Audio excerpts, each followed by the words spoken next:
Sometimes life surprises you when you least expect it. A lonely woman, grieving her past, never imagined that a simple act, like a stranger fixing her broken garage light, could change everything. When a kind-hearted black man steps into her quiet world, it's not just the light that gets fixed, but her heart too. What starts as a small moment turns into a beautiful story of friendship, healing, and unexpected love. This is a story about second chances, breaking down walls and finding warmth where you thought only cold remained. Because sometimes love comes in the most unexpected forms, and it lights up everything around it. Margaret had lived in that house for nearly 42 years. It was the kind of quiet, neatly painted home you'd find in a peaceful southern suburb in Georgia. The bushes in her front yard were trimmed. The American flag waved gently outside. Her porch and the porch swing creaked when the wind blew just right.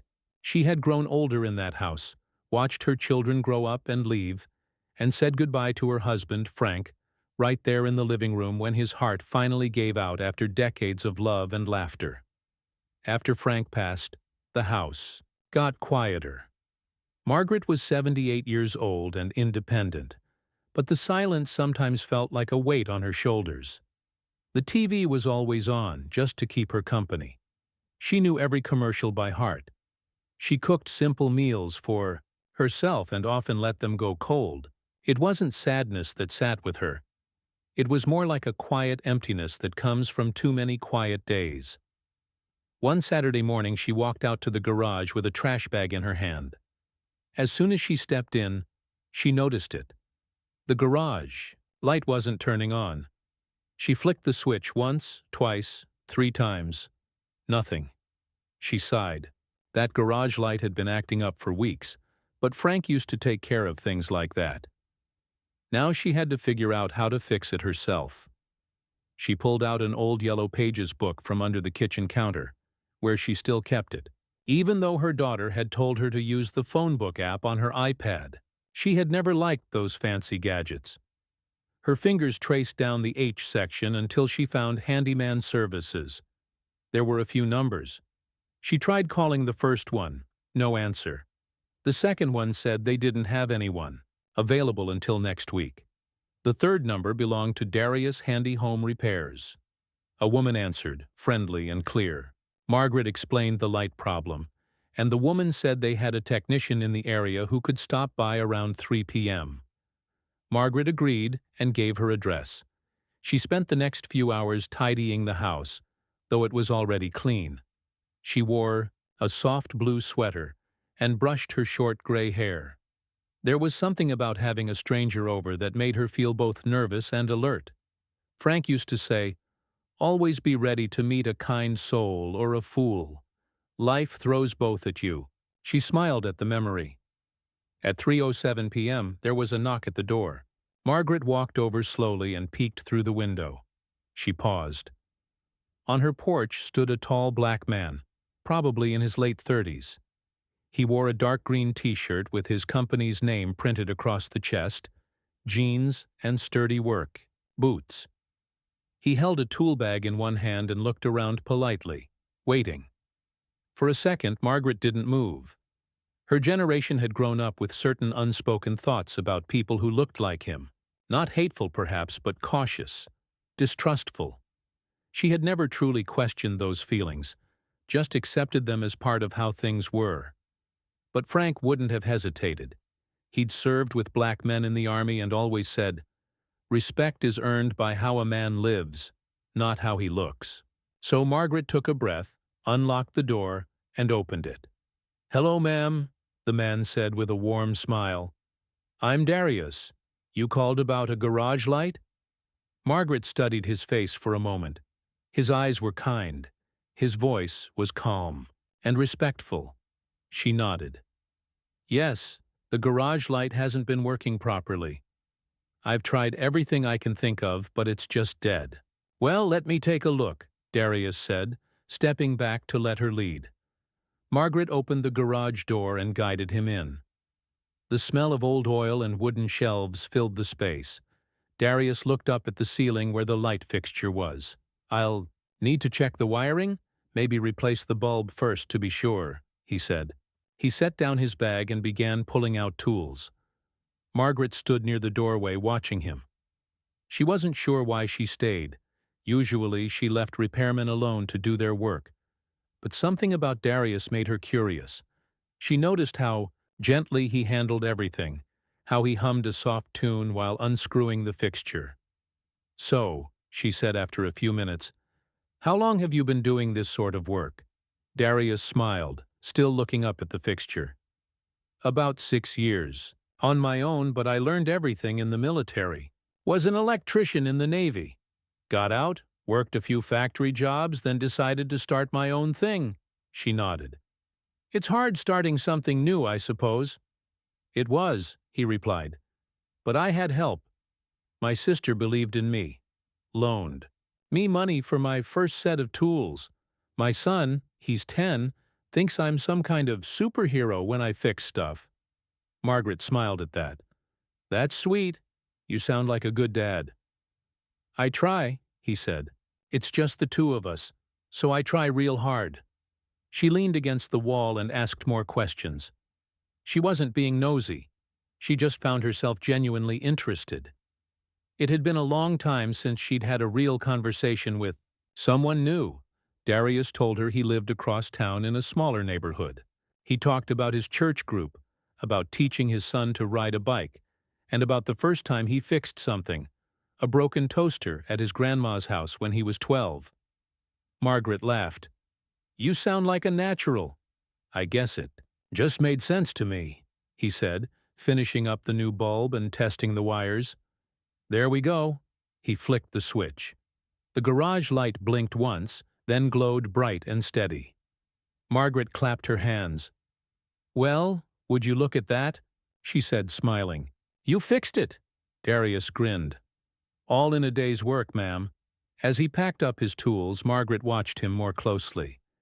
She saw the gentle way he placed his tools back, the way his eyes checked everything twice.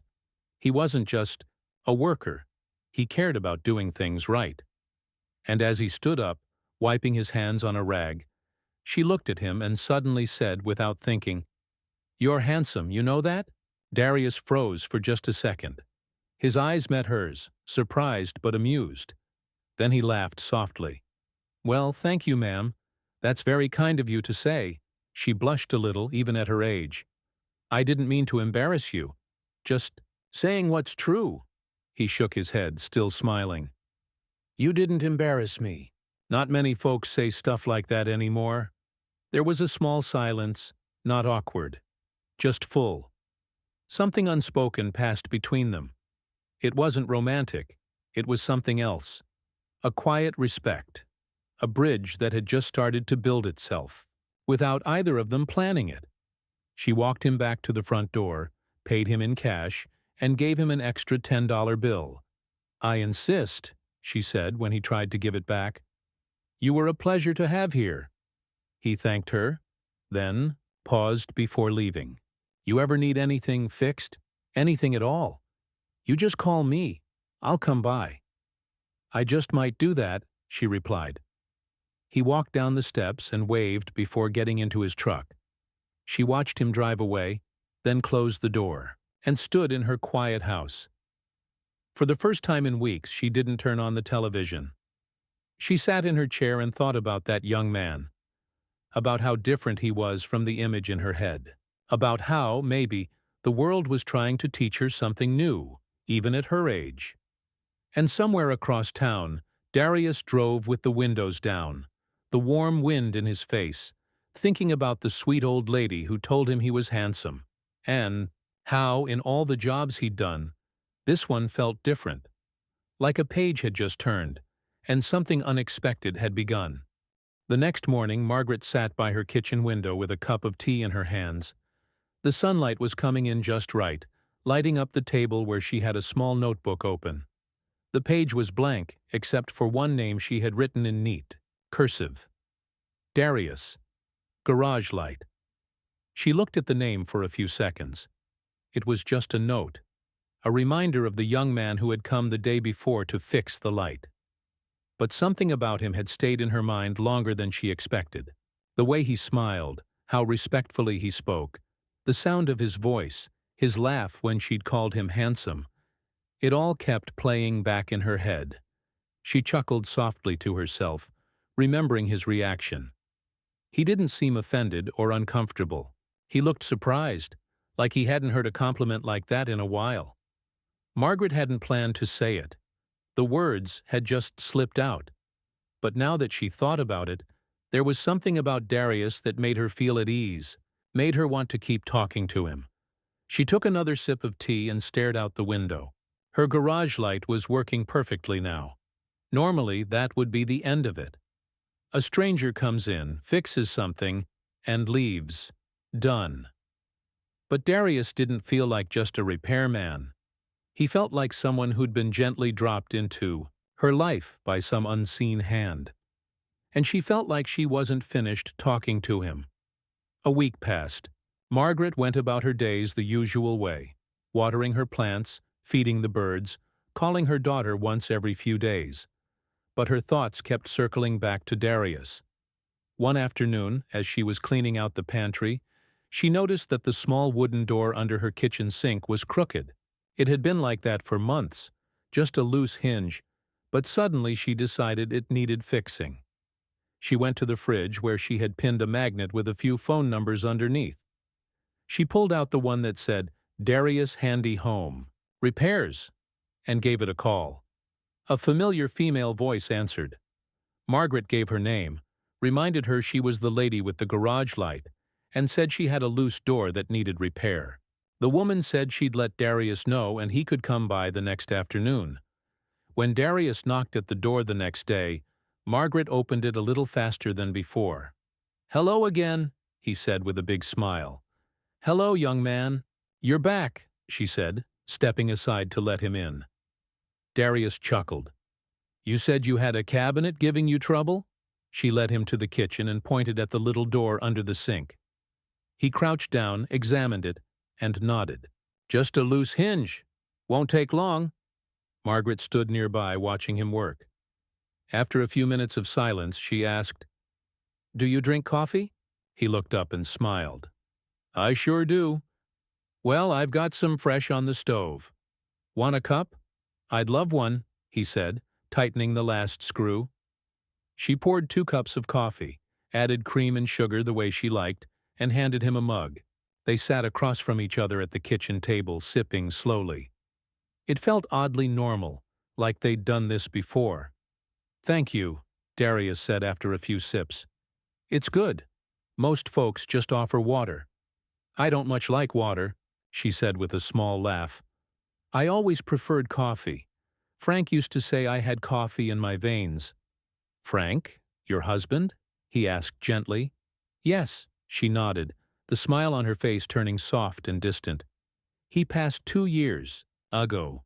I'm sorry to hear that, Darius said, lowering his eyes out of respect. He was a good man, she said, stirring her coffee slowly. We were married for 52 years. He used to fix everything in this house. I never had to call anyone before. Now everything feels like it's falling apart piece by piece. Darius nodded. Sometimes I think that's just how life works. Things fall apart so we can rebuild them a little stronger. Margaret looked at him thoughtfully. That's a wise thing to say. I try, he replied with a small smile. Life's taught me a few lessons. They sipped quietly for a moment, the clock ticking softly on the wall. Then she asked, Do you have anyone at home? A wife? No, ma'am, Darius said, shaking his head. Just me and my son. His name's Jalen. He's 10. 10? That's a lovely age, she said, eyes lighting up. Still young enough to be sweet, but old enough to say smart things. That's Jalen for you, Darius said proudly. Always full of questions. Wants to know how everything works. Last week he took apart the TV remote just to see the batteries inside. Margaret laughed. Sounds like you when you were young. Pretty much, Darius agreed, except I got in trouble when I took apart my grandma's radio. Never heard the end of it. They both laughed. The sound of laughter filled the kitchen like sunlight. Margaret realized something then, something surprising. She hadn't laughed like this in a long time. Real laughter, the kind that warms your chest and makes your eyes wrinkle at the corners. Most days she just smiled politely, nodded through phone calls, and sat in silence with her thoughts. But here was this young man, sitting in her kitchen, telling stories and drinking coffee like they were old friends. "I hope you don't mind me asking," she said after a pause, "but do people ever treat you differently in this line of work?" Darius looked at her for a moment as if deciding how honest to be. Then he nodded. "Yes, ma'am. Sometimes they do." "Because of your color?" she asked softly.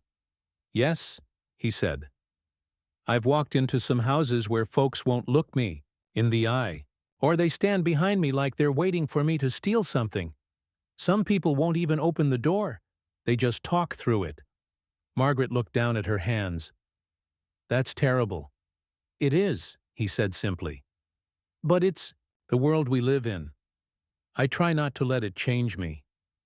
"I'm sorry," she said, meeting his eyes. "I don't know what it's like to live with that kind of weight. I grew up in a different time, with different thoughts in my head. Some of them weren't right. I didn't know better back then. But now, talking to you, I can see how much I've missed." Darius gave her a kind look. "We all grow, ma'am.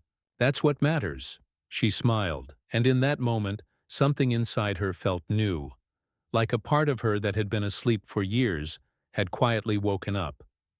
When Darius stood up to leave, Margaret walked him to the door.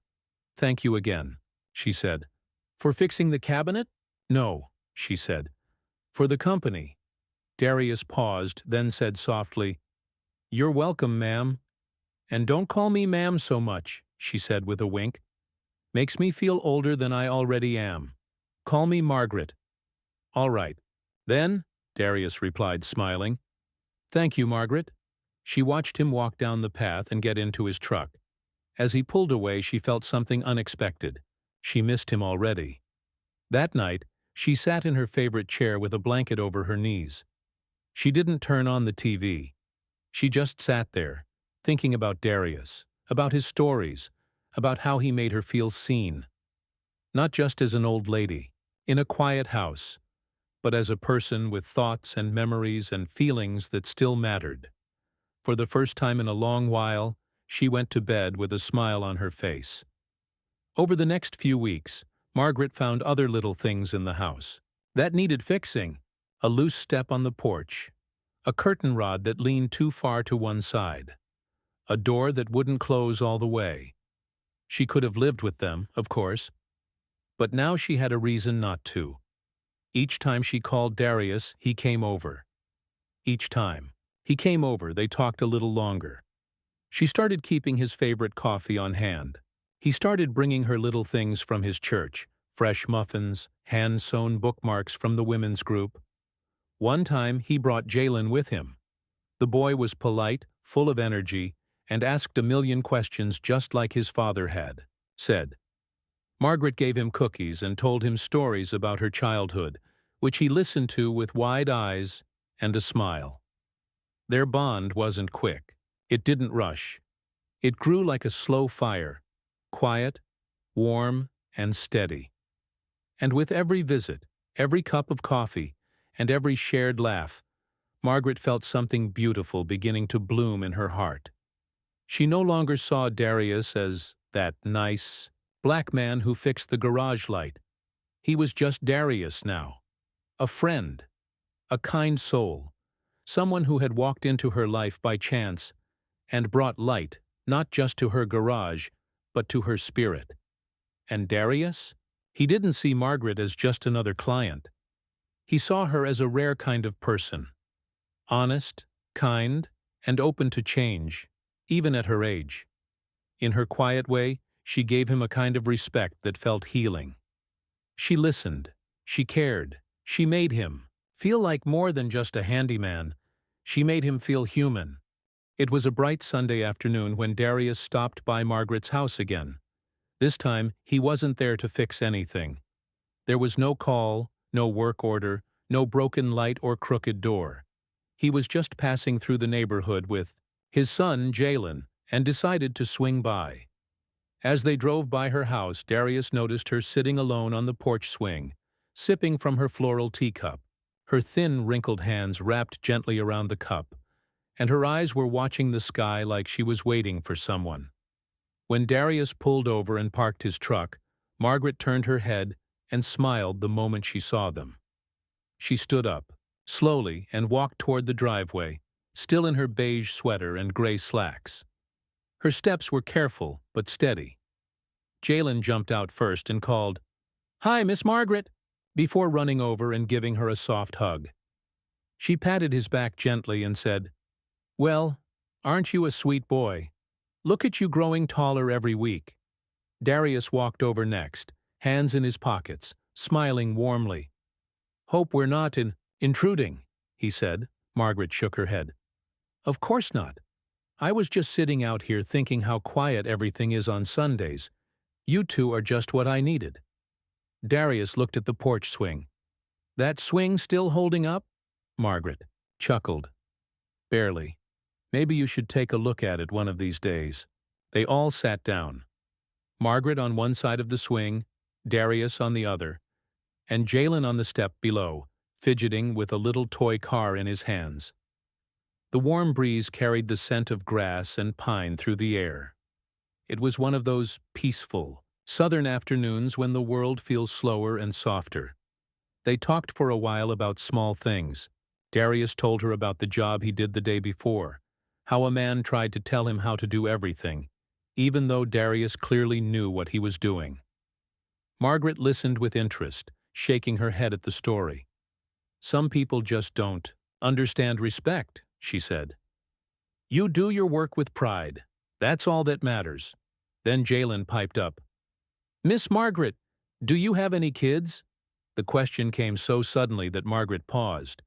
She looked down at the boy with a small, distant smile. "Yes," she said. "I have two. A daughter named Ellen and a son named Daniel." "Do they live here?" he asked innocently. "No," Margaret replied. "They moved away.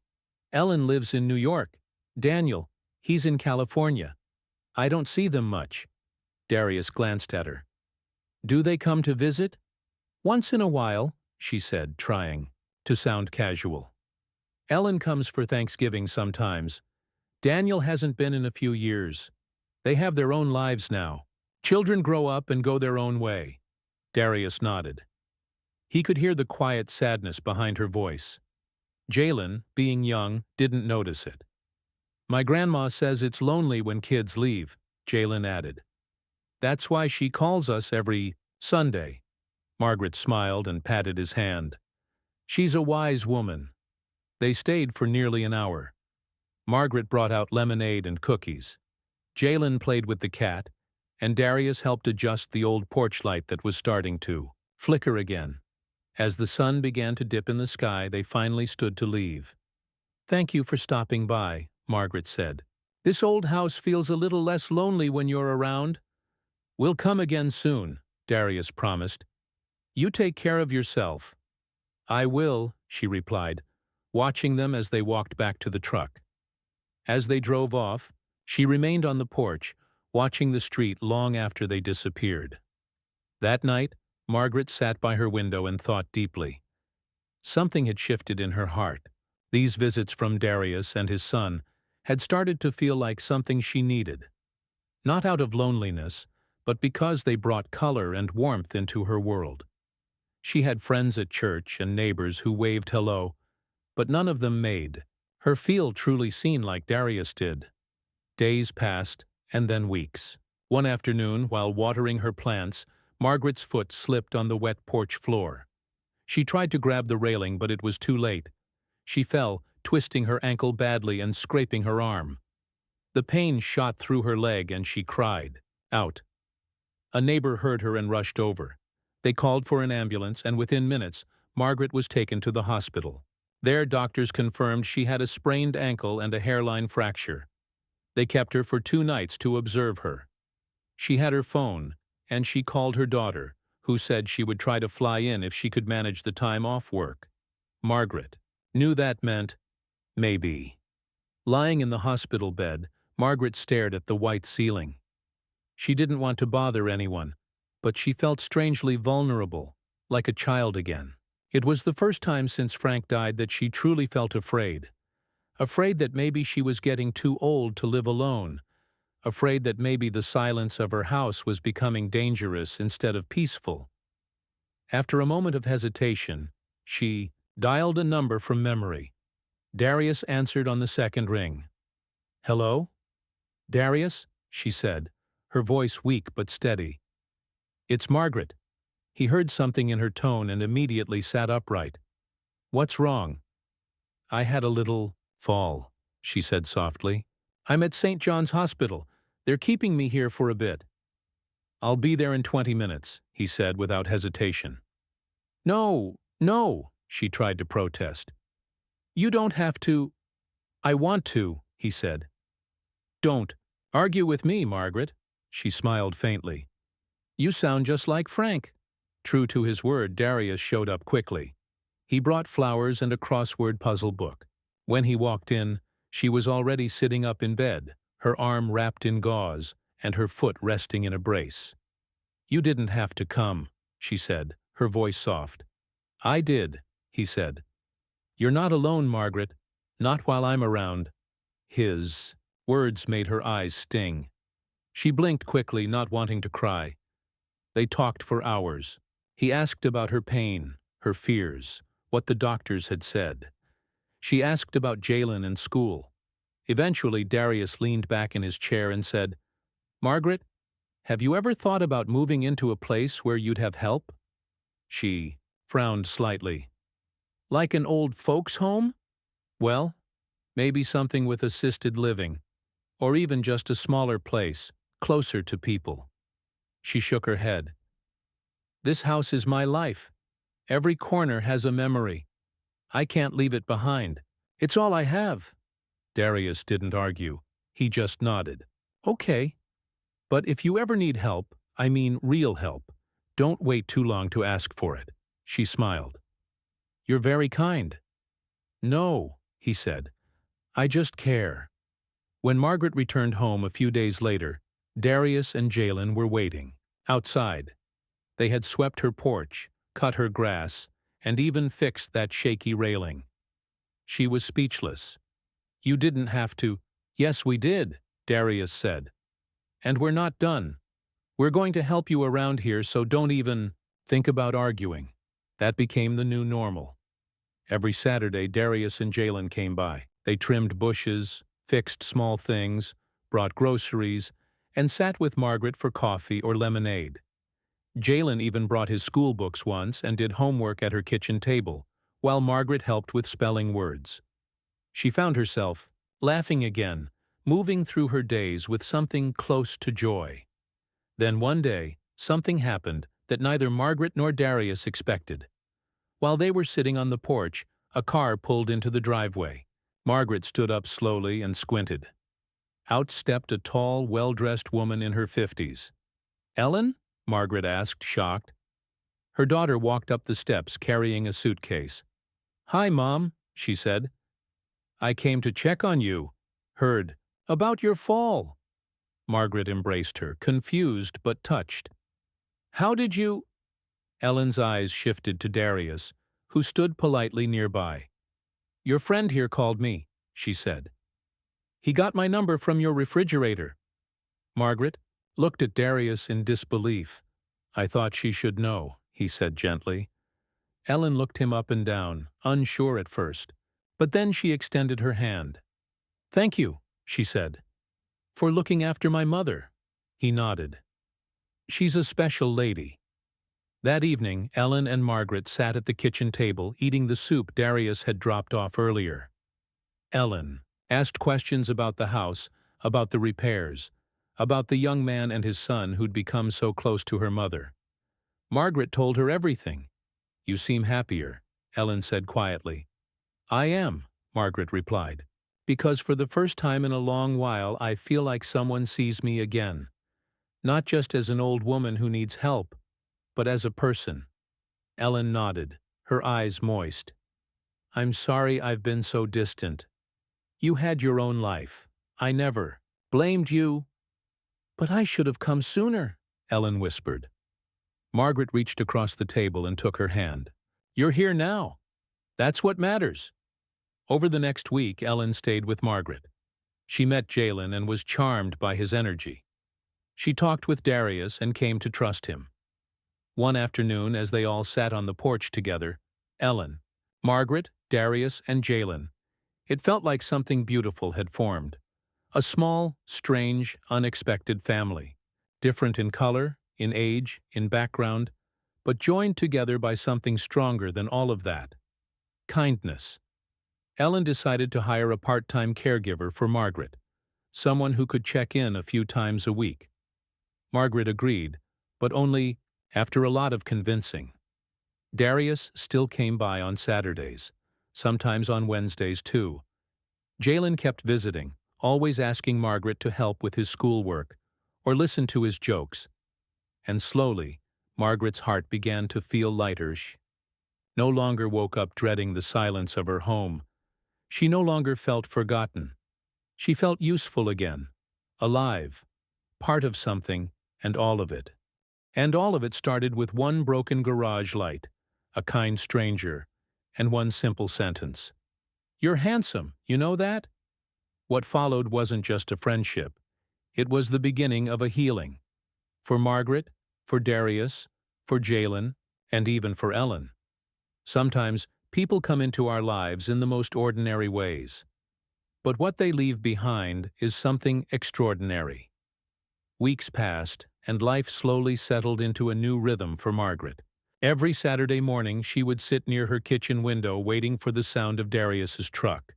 Like clockwork, he and Jalen would arrive, always carrying something: groceries, tools, or simply their big smiles. Their visits were no longer just visits. They had become part of her routine, something she deeply looked forward to. She had even started preparing small things in advance: oatmeal cookies Jalen liked, or warm tea that Darius preferred. The loneliness that once filled her house like a heavy fog was now replaced with laughter, stories, and movement. Ellen stayed in town longer than she'd planned. At first, she intended to stay just a week, but each day, seeing her mother surrounded by this new kind of happiness made her rethink everything.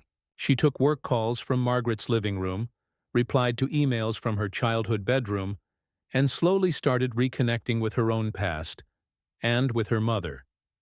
They talked more now, not just about what was needed around the house, but about memories, regrets, and little things they never said when time felt short and distracted by life's rush. One evening, while Ellen and Margaret were finishing up dinner, Darius knocked softly and stepped in with a smile. "Hope I'm not interrupting," he said. "Not at all," Margaret said, waving him in. "You're always welcome here." Ellen smiled and nodded. "Hi, Darius. We saved some lasagna if you're hungry." He looked surprised but pleased. "That sounds amazing." They all sat around the table, sharing a simple meal that felt like more than just food. Jalen joined shortly after, still in his soccer gear, full of excitement about scoring his first goal that day. Everyone cheered for him, and Margaret even clapped. As they ate, Darius shared stories from his week. A difficult job where he had to rewire an entire house, a woman who gave him too much pie and wouldn't let him leave, and a moment at the store where someone had assumed he didn't work there but was stealing tools. He told it with humor, but Margaret noticed the sting behind his smile. Later that night, when everyone had gone and Ellen was cleaning up, she turned to her mother and said, "You really care about him, don't you?" Margaret didn't answer right away. She was staring at the door, as if still seeing Darius standing there. "I do," she said finally. "He reminds me of your father. Not just how he fixes things, but how he listens, how he sees people." Ellen didn't say anything for a moment. "Do you think he feels the same?" Margaret looked surprised. "Oh, no. Darius is a good man, but I'm old." Ellen leaned against the counter. So what? Age doesn't decide when your heart wants something. Margaret laughed, gently. You sound like a romantic. I'm not, Ellen said. But I can tell when something is real. Margaret shook her head slowly. I think what I feel is just gratitude, friendship, maybe a bit of light where there was darkness. But deep down, Margaret knew it was more than that. Every time Darius spoke, she listened more closely. When he smiled at her, it made her heart flutter in a way she hadn't felt since Frank. And when she saw how gentle he was with Jalen, her respect for him only grew. One Saturday the sun was shining extra bright. Margaret decided to bake a pie.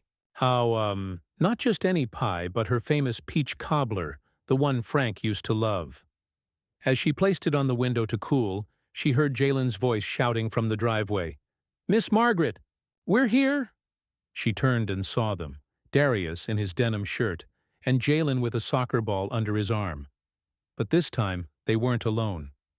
A tall woman stepped out of the truck behind them. She had soft eyes and a calm presence. Darius introduced her. Margaret, this is Monique, Jalen's mother. Margaret's heart paused just a little. She looked at the woman, then at Darius, trying to understand the connection. Were they together? Were they a couple? Monique smiled and extended her hand. It's so nice to meet you. Jalen talks about you all the time. Margaret took her hand slowly. Likewise, he's a lovely boy. They all sat on the porch. The conversation was warm and polite, but Margaret's mind kept drifting. Monique was kind, clearly respectful, but the way she spoke with Darius, it didn't feel romantic. There was no subtle touch, no shared looks. Still, it stirred something uncertain inside Margaret. Later that evening, when the visitors had gone, Margaret sat on the porch alone, holding her teacup tightly. Ellen came out, noticing her quiet mood. She's just Jalen's mom, Ellen said gently. Margaret looked at her. How do you know? I watched how she looked at him, and how he looked at her. That chapter between them, it's closed. You can feel it? Margaret looked away. Doesn't matter anyway. It's not like I'm hoping for anything. Maybe not, Ellen said. But sometimes we hope even when we tell ourselves we aren't. Over the next few weeks, Margaret tried to keep things the same. She baked, read her books, did puzzles, and smiled when Darius came by. But something had changed. She started to notice every little detail more. The way he rolled up his sleeves when he worked, the way he placed his hand gently on Jalen's back when guiding him, the way he laughed at her silly jokes. Then one day, everything became clearer. It was early evening when the storm hit. Heavy winds knocked down tree branches, and the rain poured with fury.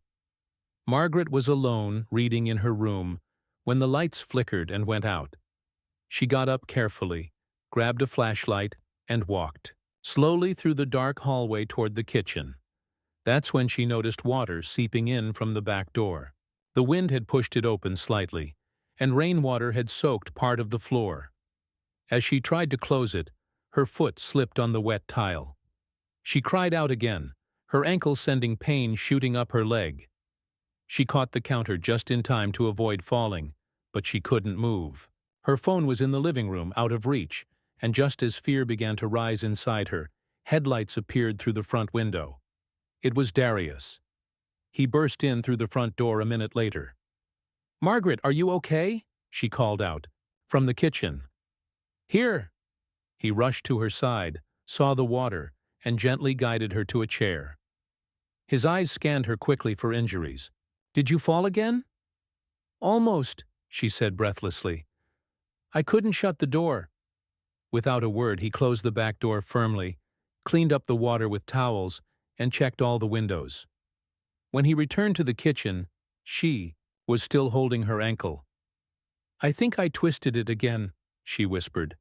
"I'm taking you to the hospital," he said. "No." She shook her head. "It's just a sprain." "Margaret, I'm not arguing. Come on." He helped her to his truck, wrapped her in a dry coat, and drove carefully through the rain to the emergency room. There, he stayed by her side the entire time, helping her fill forms, speaking to the nurse, even making jokes to lighten the mood. When the doctor confirmed it was only a light sprain, Margaret looked at Darius and smiled weakly. "I guess I'm a lot more fragile than I used to be. You're still the strongest woman I know," he said, holding her gaze. On the drive home, it was quiet. The storm had passed, and the streets were empty. As they neared her house, Darius finally spoke. "You know, I was at home when I felt something was wrong." Margaret looked at him. "What do you mean?" "I don't know," he said softly. "I just had this feeling, like I needed to come check on you. I can't explain it." Margaret turned to the window, hiding her tears. "Maybe Frank whispered in your ear." Darius laughed gently. "If he did, he's got a loud voice." When they reached her house, he helped her inside and settled her on the couch with pillows and tea. Before he left, he stood at the door for a long moment. "I don't know what this is between us," he said, "but I feel it." Margaret looked at him, her heart thudding. "I feel it too," she whispered. He nodded once and stepped outside. That night, Margaret sat awake, not from pain, but from something else. Hope. In all her years, she had never imagined something like this could happen again. That someone would care so deeply. That someone would see her, love her, not for what she used to be, but for who she still was. She thought love had ended with Frank. But maybe love doesn't end. Maybe it just changes form, finds you in new faces, on porches, during storms, through shared moments that slip quietly into the heart. And sometimes love comes disguised as a handyman fixing a garage light. Sometimes it begins with a compliment, a smile, a Saturday visit. And sometimes, if you're lucky, it turns into something so real, it brings you back to life. Margaret closed her eyes and whispered into the quiet room, "Thank you, Frank, for sending him." Winter came slowly that year. The trees changed color, the wind grew sharper, and Margaret found herself pulling out warmer blankets from the cupboard. Outside, the world looked gray and quiet, but inside her heart, something was blooming. Something she had almost forgotten she could feel. After all these years, she was falling in love again. And it didn't feel like the first time. It felt slower, deeper, more peaceful. Darius still came by every Saturday, but now it wasn't just to help around the house. They sat longer. They talked about everything. She told him about her favorite books, her silly high school stories, and the time she and Frank got lost on their honeymoon. Darius opened up too. He told her about his time in the army, his struggles when he came back, and how raising Jalen wasn't easy but was the greatest blessing of his life. One day, he brought a photo album. Inside were pictures of his younger years, his mom and dad, his late sister, and a much younger Darius in a school uniform. Margaret laughed, seeing his big smile as a child. "You had the same eyes," she said, pointing at a picture. "Still do," he replied, looking at her gently. Their bond had changed, and both knew it. But they hadn't said the words out loud. Maybe because they were scared. Maybe because they knew how fragile happiness can be when it finally arrives after so long. Ellen noticed it too. She didn't say anything for a while, but she started making plans to return to her home in California. One morning, she told Margaret over breakfast. "I've extended my stay for 3 months already," she said softly. "It's time I head back." Margaret stirred her tea and nodded. "I understand. You'll be okay, won't you?" Ellen asked. "I think I will," Margaret smiled. "I have people now. Real people." Ellen leaned across the table. "You don't have to say it, Mom. I know you love him." Margaret looked away. "Is it that obvious?" "Yes. And he loves you too. He just hasn't said it." Margaret stayed, quiet. Deep down, she had been wondering the same thing. Did he really feel what she felt? Or was it just kindness? 2 weeks later, a small community event was being held at the local park. A winter market with handmade crafts, music, and food stalls. Jalen had a performance with his school choir, and he begged Margaret to come. "You have to see me sing," he shouted excitedly. Darius offered to drive her, and when they arrived, he helped her out of the truck and walked beside her slowly. It was cold, but Margaret felt warm. Maybe it was his presence, or maybe it was the way her fingers brushed against his arm as they walked. The park was glowing with lights, and children ran around in scarves and hats. The choir sang carols under the gazebo, and Jalen, wearing a red wool cap, waved at them. Before the music started, Margaret smiled so much that day her cheeks hurt. People she hadn't seen in months came up to her saying things like, "Nice to see you out again," or, "You look happier these days." She just nodded politely. She wasn't ready to say why. After Jalen's performance, they all sat near a fire pit. Darius held a cup of hot cider and offered her one. "You ever think about leaving this town?" he asked her suddenly. Margaret looked at the fire. "I used to. After Frank died, I thought about moving closer to Ellen, but something kept me here. Maybe this place still had something to give you," Darius said. "Or someone," she said without thinking. He looked at her, and their eyes met. There was a pause, not awkward but full, as if everything unsaid was floating between them. That night, as he drove her home, the truck was quiet for a while. Then, just as he pulled into her driveway, he turned off the engine and said, "Can I tell you something?" "Of course," she said. "I haven't been this happy in years." She turned to him slowly. "I've always believed that after my sister died, after Jalen's mom and I separated, that I was meant to live the rest of my life just getting through it. But then I met you." Margaret felt tears form in her eyes. "I thought the same. After Frank, I thought my time for love was over." "But it's not," Darius said. "And if I'm honest, Margaret, I think I've fallen in love with you." She didn't say anything right away. She reached out, placed her hand on his, and simply smiled through her tears. "That makes two of us." From that night on, everything felt different. The space between them wasn't filled with hesitation anymore. It was filled with quiet understanding, shared glances, and gentle touches. He'd make her tea before she asked. She'd remember his favorite song and play it when he walked in.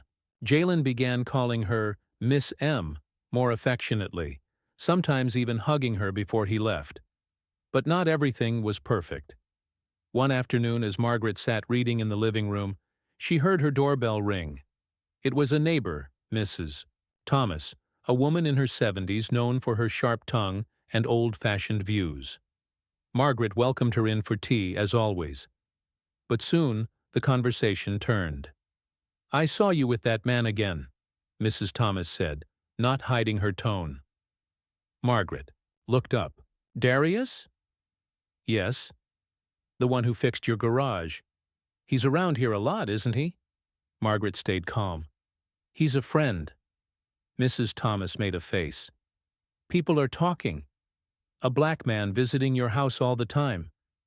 It's unusual." Margaret's voice became firm. "It's not unusual if you know the heart of a person. And Darius has a better heart than most." There was silence. "I didn't raise my eyebrow when your nephew brought home his fifth wife, did I?" Margaret said suddenly. Mrs. Thomas was startled. "Well, that's different." "No, it's not," Margaret replied. "Kindness, love, and respect don't come in one color. And I won't apologize for who I let into my life." The woman left soon after, and Margaret stood at the door, her hands slightly trembling. Not because she was afraid, but because she realized that no matter how much she tried to live quietly, the world sometimes pushed against people who chose love freely. Later that day, when Darius came by, she told him what happened. He listened without interrupting.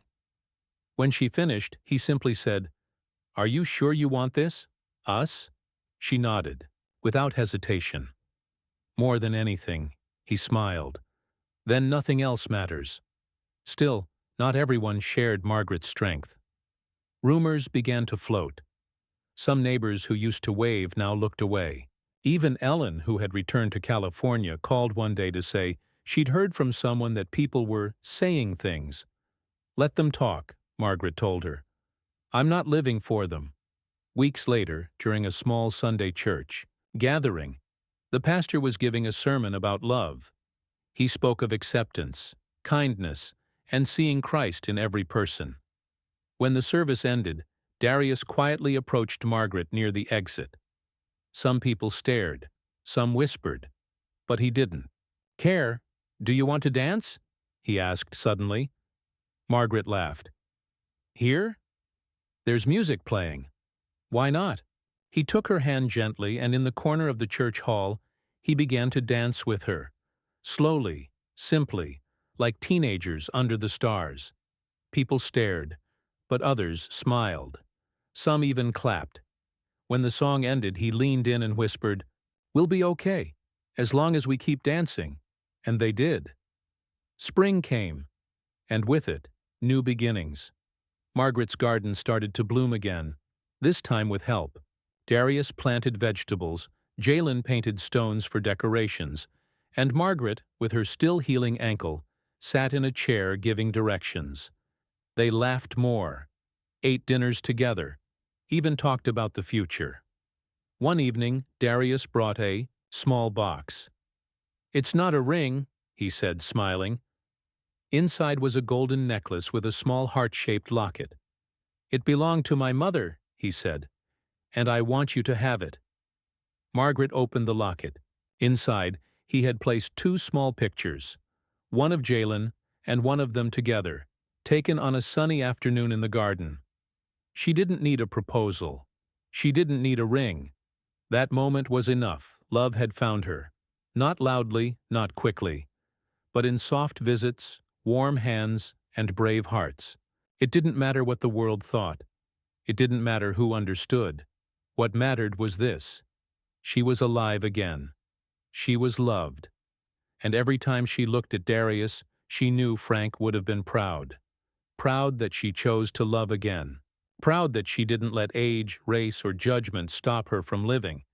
Because sometimes the most beautiful stories don't begin in youth. They begin with second chances, open doors, and a broken garage light.